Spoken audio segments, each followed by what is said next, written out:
चलिए, ये एमसीक्यूज, ये 20 क्वेश्चन है, केवल 20 क्वेश्चन, लेकिन ये वो क्वेश्चंस हैं जो अभी तक एग्जाम में नहीं पूछे गए हैं, ना किसी किताब में मिलेंगे। तो इसको नया फ्रेम कराया गया है, पूरा बैठ के नया फ्रेम कराया हूँ, ताकि जो मैं थ्योरी पढ़ाया हूँ आपको मॉडर्न हिस्ट्री का, वो भी एज इट इज रटा जाए। तो ये थोड़ा चैलेंजिंग रहेगा आपके लिए। मुझे इसका आंसर देते चले, मैं इस बार हर क्वेश्चन का आंसर आपके मुझसे जानना चाहूंगा, आपके कमेंट्स में देखूंगा। क्लियर? तो चलो, पहला क्वेश्चन, व्यंकोजी भोसले के संबंध में असत्य कथन, इसको भी देख लिया करो कि सत्य पूछ रहा है असत्य पूछ रहा है। असत्य कथन की पहचान कीजिए। ये बताओ, चलो ये बता दीजिए। पहले का सभी का जवाब आ रहा है डी, असत्य कथन डी। अब भैया देखो, व्यंकोजी भोसले, आप डी बोल रहे हो, डी मतलब उपरोक्त सभी, कहां से? ऑप्शंस बताना ना जी, गलत बता रहे हो। देखो, इनका कार्यकाल 1788 से 1811 था। तो ये बताओ, लाइन से शासक कौन थे? पहले बिंबा जी, फिर चिमड़ा जी, बिंबा जी, चिमड़ा जी, फिर था व्यंको जी, उर्सो जी, और अप्पा साहेब। इसका कार्यकाल 1758 से 87, ये 87 से 88, ये 1788 से 1811, फिर ये 1811 से 16, और 1816 से 18 अप्पा साहेब था। व्यंको जी का कार्यकाल 1788 से 1811 था। बिल्कुल सही बात है, ये तो सही है। असत्य कथन पूछा तो हम सही क्या है गलत क्या उसको देख लेते हैं। व्यंकोजी भोसले छत्तीसगढ़ में 3 बार यात्रा की है, जी बिल्कुल। ये क्यों? क्योंकि ये चले गए थे कहाँ? नागपुर। क्यों नागपुर चले गए थे बताया? छत्तीसगढ़ में बैठ के रास नहीं आ रहा था, और छत्तीसगढ़ में आनंदीबाई, क्योंकि बिंबा जी का कार्यकाल 30 साल, लगभग 30 साल का शासन था बिंबा जी का, और उनकी पत्नी थी आनंदीबाई, जो कि बकायदा बिंबा जी के साथ शासन प्रशासन में हस्तक्षेप करती थी, देखती थी, और उनका प्रभुत्व इतना हो गया था कि वो बाकी लोगों को इजिली रूल करने नहीं दे रही थी। तो वो चले गए थे कहाँ? नागपुर चले गए थे, और यहाँ सूबेदारों के माध्यम से शासन किए। इस बीच में छत्तीसगढ़ कितने बार आते हैं? 3 बार यात्रा करते हैं, ये लिखाया गया है। ठीक, तो ये बात भी सही है। इन्होंने धुरंधर की उपाधि धारण की थी, जी बिल्कुल। याद करो, सेना धुरंधर करके भी कोई था। सेना धुरंधर करके कौन था? चिमड़ा जी। सेना धुरंधर करके उपाधि धारण की थी किसने? चिमड़ा जी ने। और धुरंधर की उपाधि व्यंकोजी ने भी धारण की, तो ये बात भी सही है। परगना पद्धति की शुरुआत की, ये बात गलत हो जाता है। तो असत्य कथन कौन सा है? केवल 4 असत्य कथन है।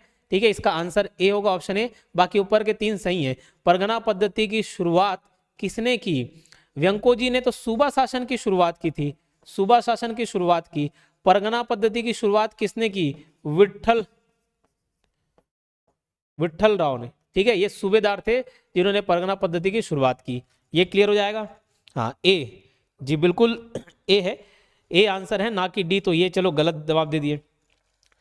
अब मुझे ये सेकंड क्वेश्चन का जवाब दीजिए। कथन है प्रथम सूबेदार महिपतराव दिनकर थे, कारण इन्होंने रायपुर के बूढ़ा तालाब का निर्माण करवाया। इस टाइप के सवाल पूछे जाते हैं आपसे। कथन और कारण दोनों सही है, लेकिन कथन कारण को स्पष्ट करता है या स्पष्ट नहीं करता? ये बताओ कि कथन सही है, कारण गलत है, कारण दोनों असत्य, क्या है बता दो, बताओ। सेकंड का जवाब देंगे। वैसे थोड़ा जैसे बी बता रहे हो तो 2 का बी, 3 का बी, ऐसे बताएंगे, क्योंकि कुछ लोग आगे पीछे जवाब देते हैं। ठीक है, लाइव ना देख के थोड़ा आगे पीछे रहता है। जैसे चलो ठीक है, 2 का बी बता रहे कल्याणी वमन जी। प्रथम सूबेदार महिपतराव दिनकर, ये जो व्यंकोजी जी थे, ये व्यंकोजी ने सूबेदारों के माध्यम से शासन किया, सूबा शासन चालू किया, और सूबेदारों के माध्यम से शासन चालू किया। सूबेदार में सब माही विभा के बससिया करके याद किए थे, सब माही विभा के बससिया ऐसे करके हम लोग याद किए थे।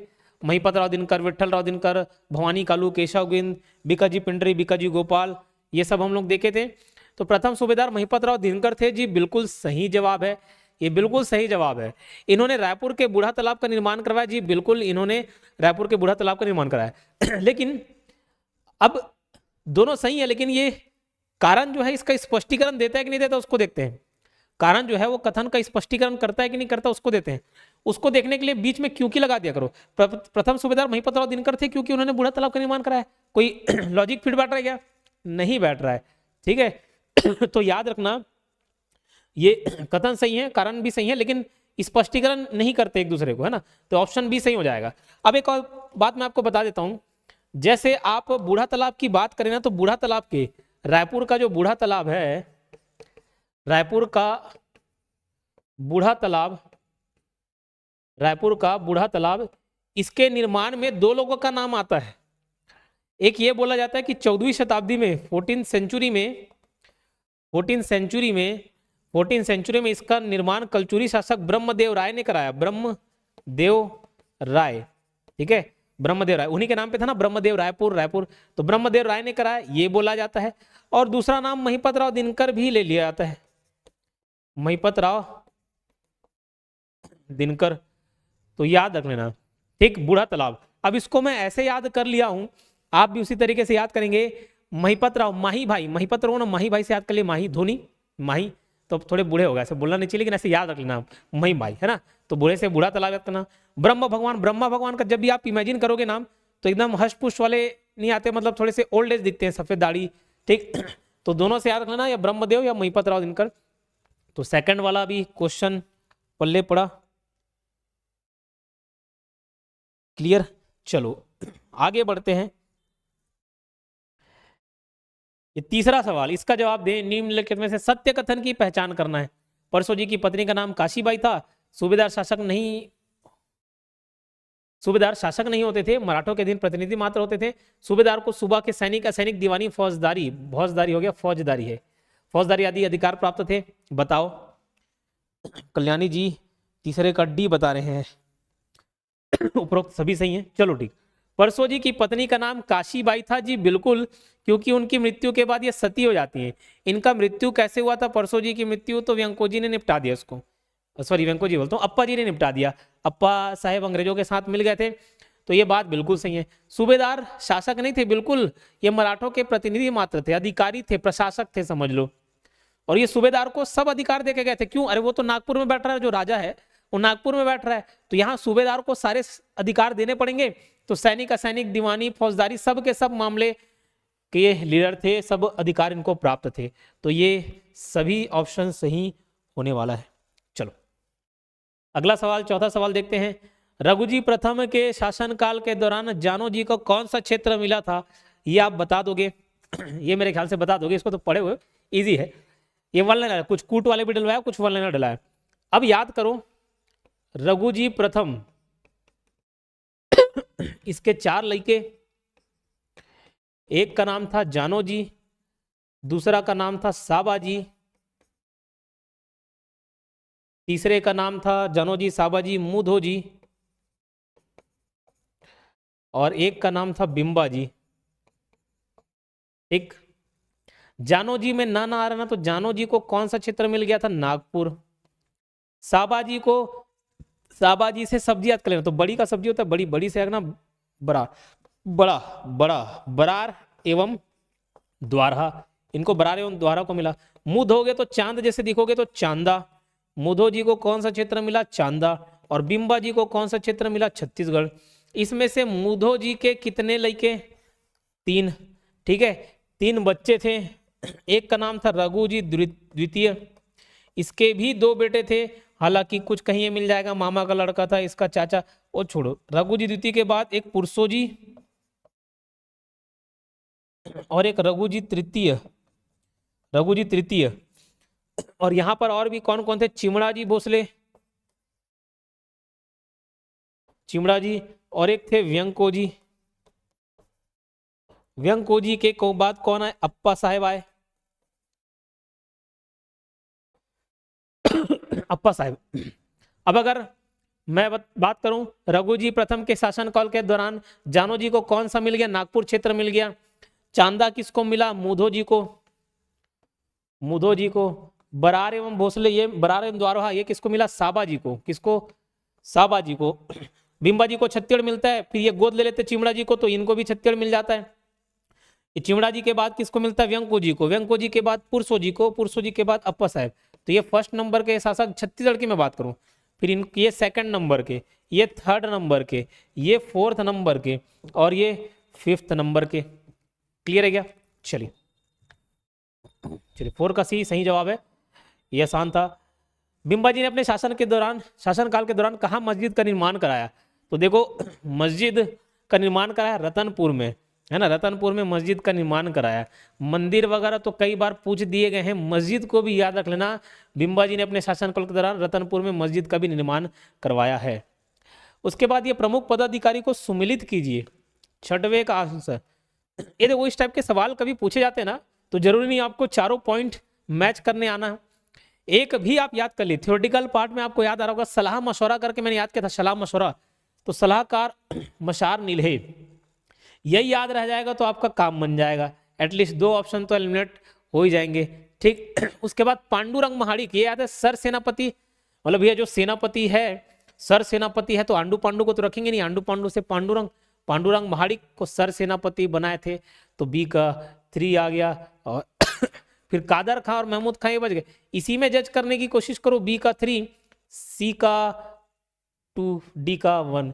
तो कादर खां सेना विभाग, महमूद खां शासन में, पांडुरंग महाड़िक सर सेनापति, मशार नीलहे सलाहकार। क्लियर क्या? चलिए 7वां क्वेश्चन का जवाब आपसे जानना चाहूंगा, ये लो, कौन कौन सा सही है, ये थोड़ा छोटा कर देते ताकि सभी ऑप्शन दिखे। ये बताओ जमींदार के संबंध में कौन सा कथन सत्य है?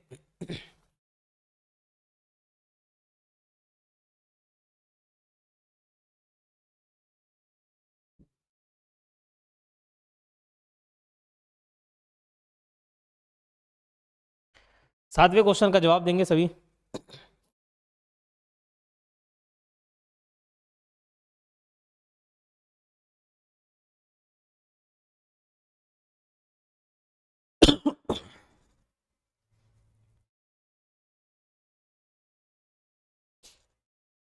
कोई जवाब नहीं दे रहा 7वें का।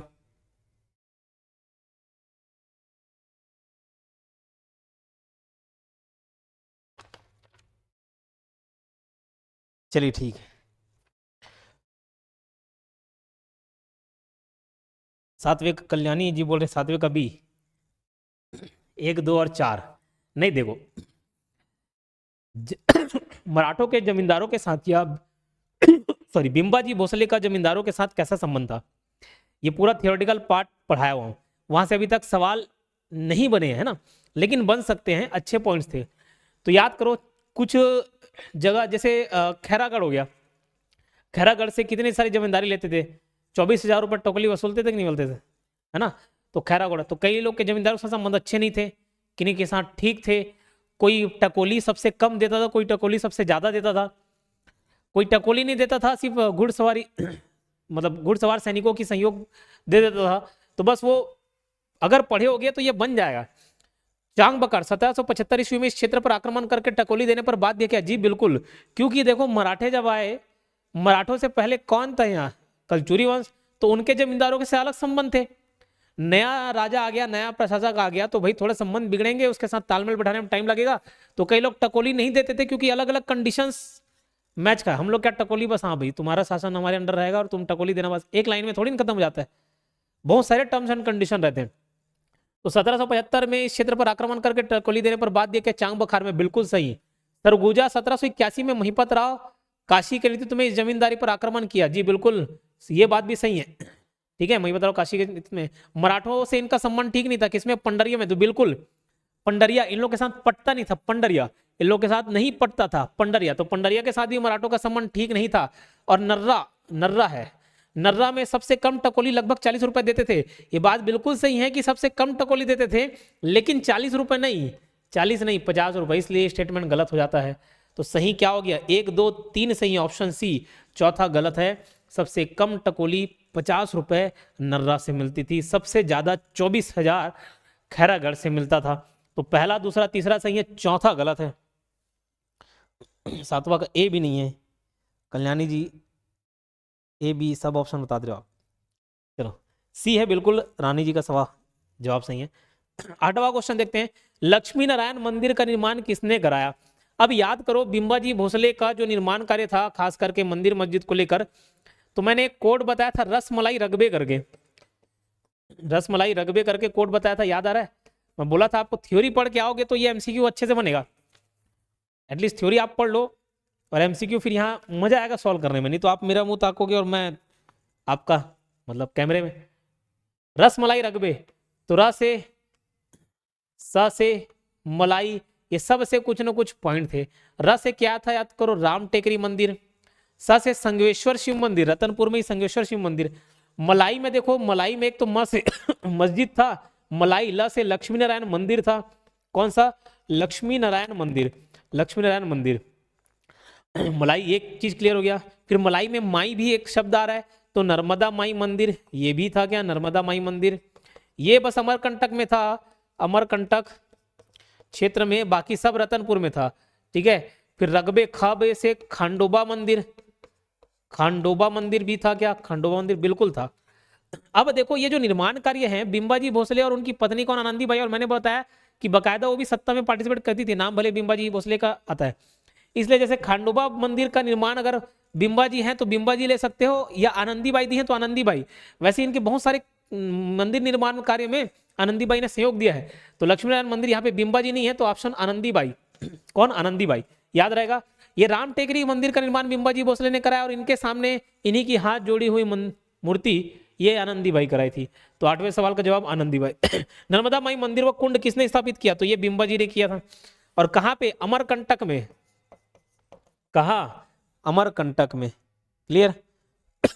चलिए, बिंबाजी भोसले ने खैरागढ़ पर किस वर्ष आक्रमण किया, बताओ। थ्योरी पढ़े हो, कभी कभार ऐसा लगता है कि हाँ याद सब चीज है, रहता नहीं है।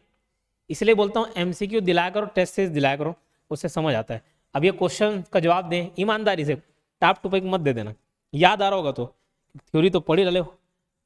10वें का जवाब, इससे पहले का भी आप याद रखेंगे, 1795, ये सब जो जमींदारों के ऊपर आक्रमण किए उन लोगों को भी आपको याद रखना है।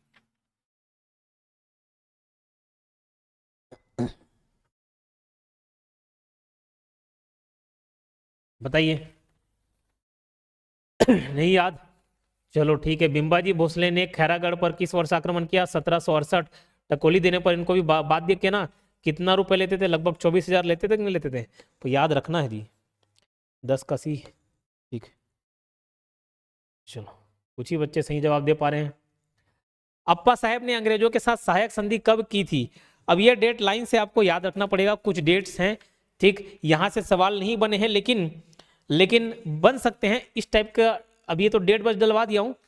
अभी हाल फिलहाल में एक पीएससी के ही एग्जाम में था, शायद पीएससी व्यापम के एग्जाम में, पूरा विद्रोह का क्रमानुसार जमाइए करके बताया, पूरा डेट वाइज आपको, तो उतना कौन पढ़े। पुष्पाल बाजार, इस संबंधी क्वेश्चन पूछा गया था, ठीक। तो वैसे सवाल भी बन सकते हैं। तो मैं आपको कुछ डेट लिखा देता हूं। 22 मार्च, ये डेट याद करना, 22 मार्च 1816, इसमें रघु जी द्वितीय की मृत्यु होती है। किसकी? रघु जी द्वितीय की मृत्यु होती है।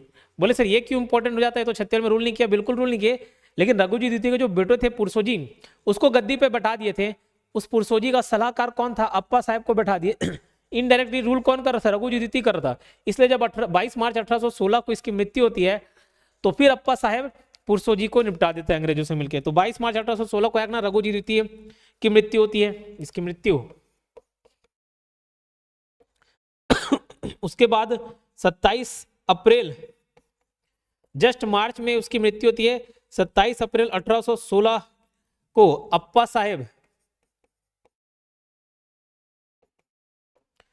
साहब ने सहायक संधि स्वीकार कर ली, ठीक है। अप्पा साहब और अंग्रेजों की क्या होती है? सहायक संधि, ठीक, 27 अप्रैल 1816 को। उसके बाद 27 नवंबर 1817 सीतावर्डी का युद्ध होता है। सीतावर्डी का युद्ध, ठीक है। 27 नवंबर 1817 को सीतावर्डी का युद्ध होता है। और 6 फरवरी 1818, इसमें अप्पा साहब और ब्रिटिश अधिकारी थे जेनकिंस, अप्पा साहब और जेनकिंस। जेनकिंस कौन था? तो ब्रिटिश अधिकारी थे। इनके साथ समझौता होता है, इनके बीच क्या होता है? समझौता। तो ये डेट याद रखना, ठीक है। 22 मार्च 1816 को रघुजी द्वितीय की मृत्यु होती है। 27 अप्रैल 1816 को अप्पा साहेब और अंग्रेजों की भी सहायक संधि होती है। 27 नवंबर 1817 को सीताबर्डी का युद्ध होता है और 6 फरवरी 1818 को अप्पा साहेब और जेनकिंस, ब्रिटिश अधिकारी जेनकिंस के बीच समझौता होता है। इतना बात याद रखना। तो अप्पा साहेब ने अंग्रेजों के साथ सहायक संधि कब की? तो 27 अप्रैल 1816 को। याद रहेगा। चलिए आगे बढ़ते हैं, ये डेट्स याद रखना। अब देखो एकदम करीब करीब के क्वेश्चन पूछे ना तो भी फंसता इंसान। सूबेदार सखाराम हरियम सीताराम टांटिया के बारे में असत्य कथन की पहचान कीजिए। असत्य, तो सत्य कौन सा सत्य कौन सा ये बताना। सीताराम टांटिया ने 8 महीने तक शासन किया। ये से सीताराम सखाराम ये सब 17 वाले थे, याद आ रहा है क्या? ये सब इन दोनों ना 1817 में रूल किए, याद आ रहा होगा। तो पूरा कोड से कल हम लोग ट्रिक से याद किए थे। सब माही विभा के बससिया तो महिपत राव का कार्यकाल क्या था? 1788 से 90 था। फिर 90 से 96 विठल राव का था। विभा भवानी कालू का क्या था? 96 से 97 था। ठीक है, भवानी कालू विभा के बससिया। फिर केशव गोविंद थे, तो केशव गोविंद का कार्यकाल कितना था? 1797 से 1808 तक था। सब माही विभाग के बससिया। फिर बीकाजी पिंडरी फिर बीकाजी गोपाल थे। तो ये बीकाजी पिंडरी बिक गया, नहीं बिका कर क्या कहते? 1808 से 9। फिर ये 1809 से 17 बीकाजी गोपाल का कार्यकाल था। बीकाजी पिंडरी, बीकाजी गोपाल, बससिया। सखाराम हरि और सीताराम टांटिया सौरसा, इन लोगों का कार्यकाल 1817 था। फिर यादव राव दिवाकर यादव 1817 से 18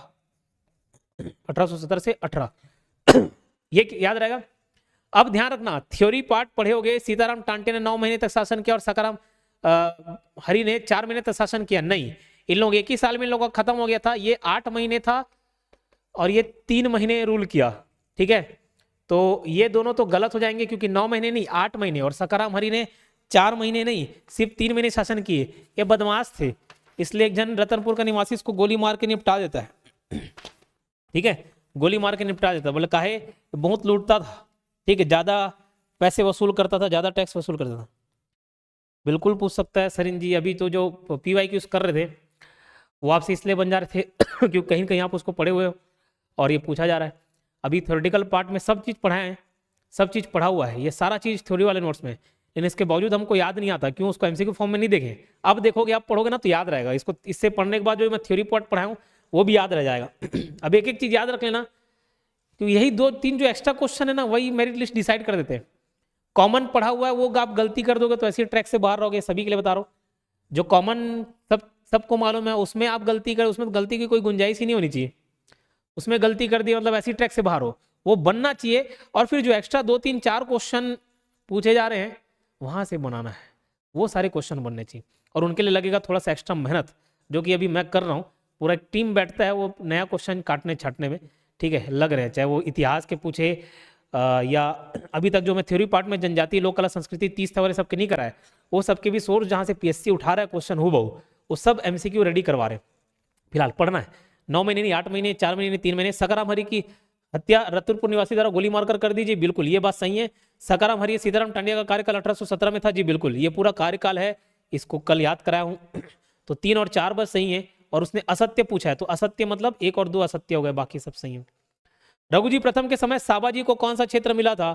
तो साबाजी सब्जी बरार एवं द्वारहा करके याद किए थे। चांदा मुधोजी को मिला था। मुधोगे चांद जैसे चेहरा चमकेगा से याद किए थे। बिंबाजी भोसले ने कहा न्यायालय की स्थापना की? देखो जब बिंबाजी भोसले आए, ये 14 और 15 क्वेश्चन एक साथ पढ़ते हैं। 14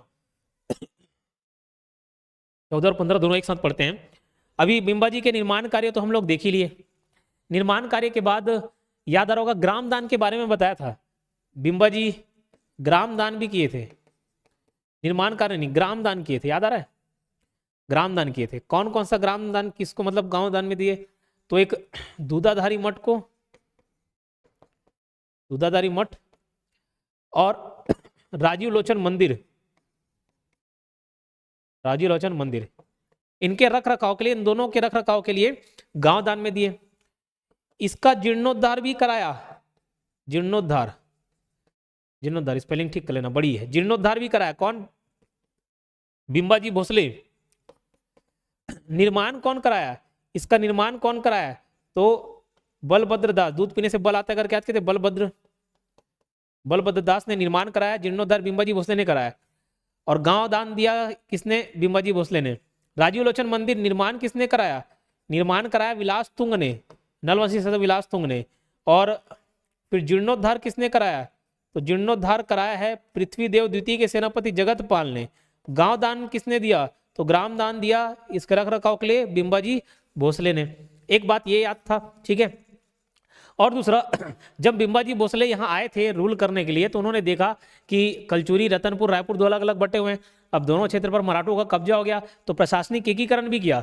रतनपुर, रायपुर का प्रशासनिक एकीकरण कर दिया। और रतनपुर में न्यायालय की स्थापना की। न्याय व्यवस्था ठप पड़ गई थी, बोले न्यायालय की स्थापना करना है, तो रतनपुर में न्यायालय की स्थापना की गई थी। बिंबाजी भोसले ने कहा न्यायालय की स्थापना की थी? रतनपुर में। ये लवण वगैरह क्या है? तो सिरपुर, मदनगढ़ याद आ रहा है? मदनगढ़ क्या था? तो मदनगढ़ किले, इस 14वें क्वेश्चन का आंसर तो डी है, लेकिन मदनगढ़ किले के 5 क्षेत्र, 5 गांव दान में दे दिए थे। किसको? किसको दिए थे? एक मुस्लिम सेना नायक था, याद करो। मदनगढ़ से मदनपुर याद किए, लवण याद किए, ठीक है, खराब टाइप का है, ये सब करके याद किए थे। तो 5 गांव दान में दिए थे।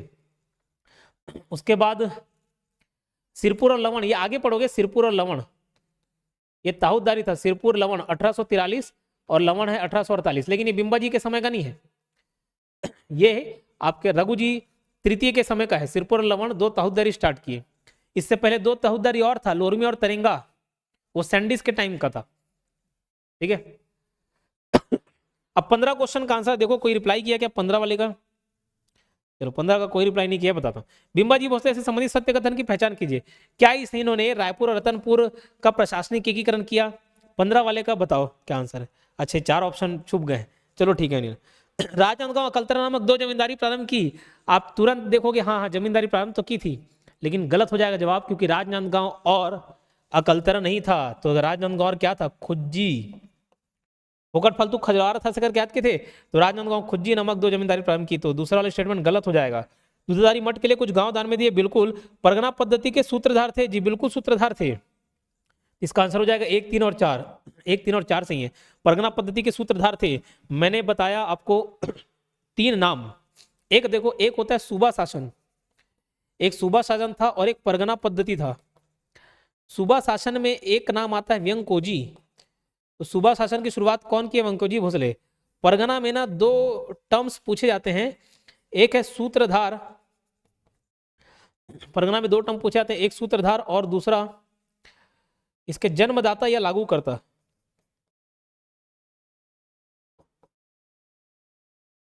जन्मदाता या लागू करता।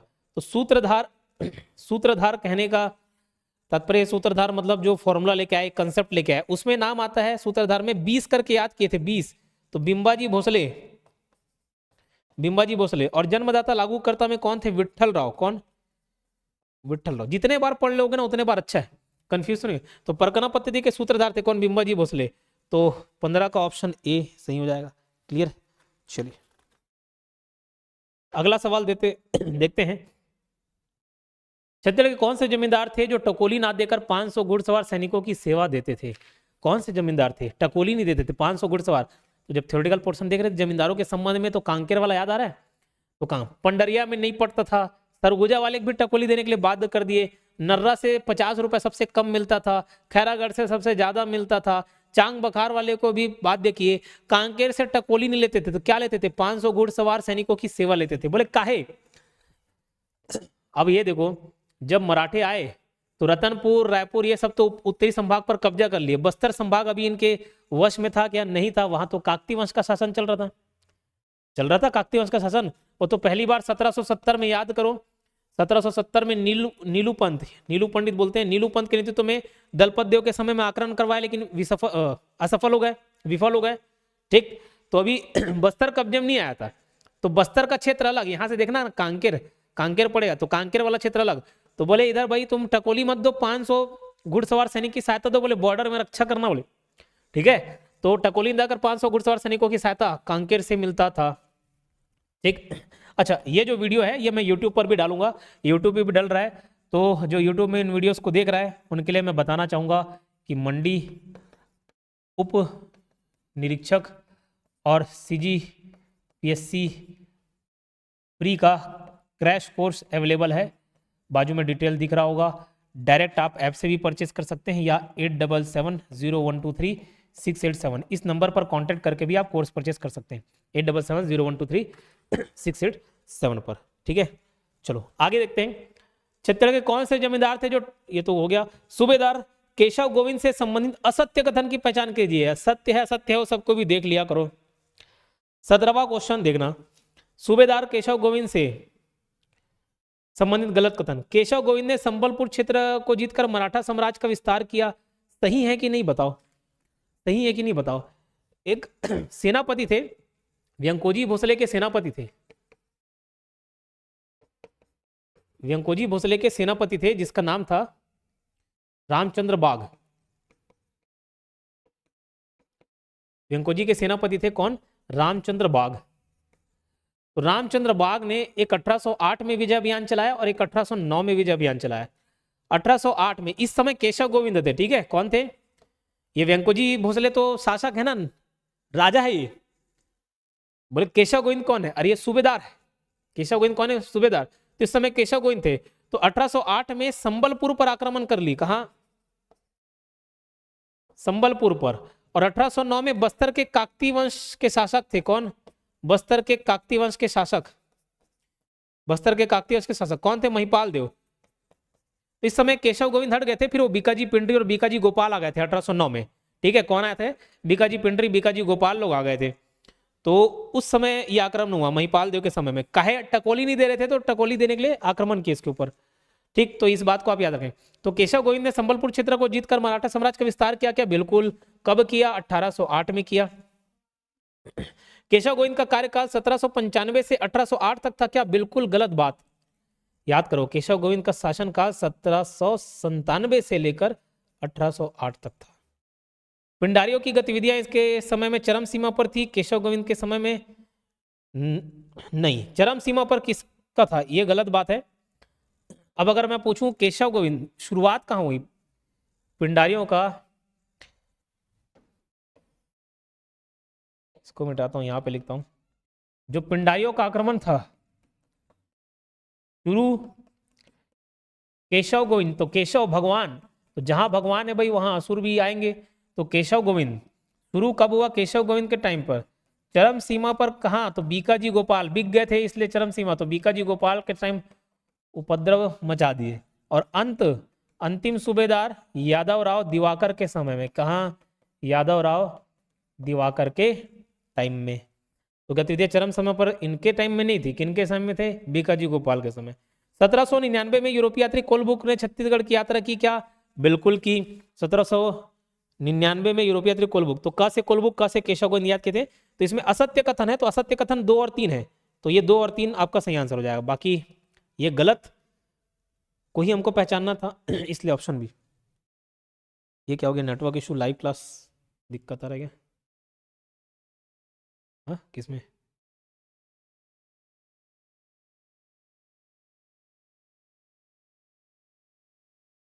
ओके, इसे डायल करके रखा था। ये नेटवर्क इशू, चलो ठीक है, मैं 2 क्वेश्चन करा देता हूँ देन।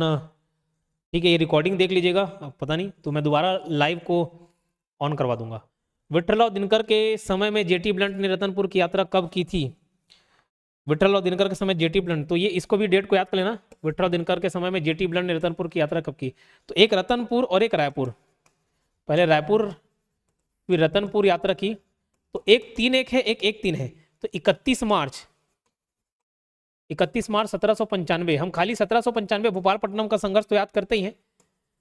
और ये 13 मई, तो 3-1 रायपुर में, 1-3 में रतनपुर में। लेकिन रायपुर वाला मार्च है, रतनपुर वाला मई है। तो ये रतनपुर वाला पूछ रहा है ना, 13 मई, ये मई कर लेना इसको, 13 मई 1795। ठीक, तो ऑप्शन सी हो जाएगा और इसको मई कर लेना।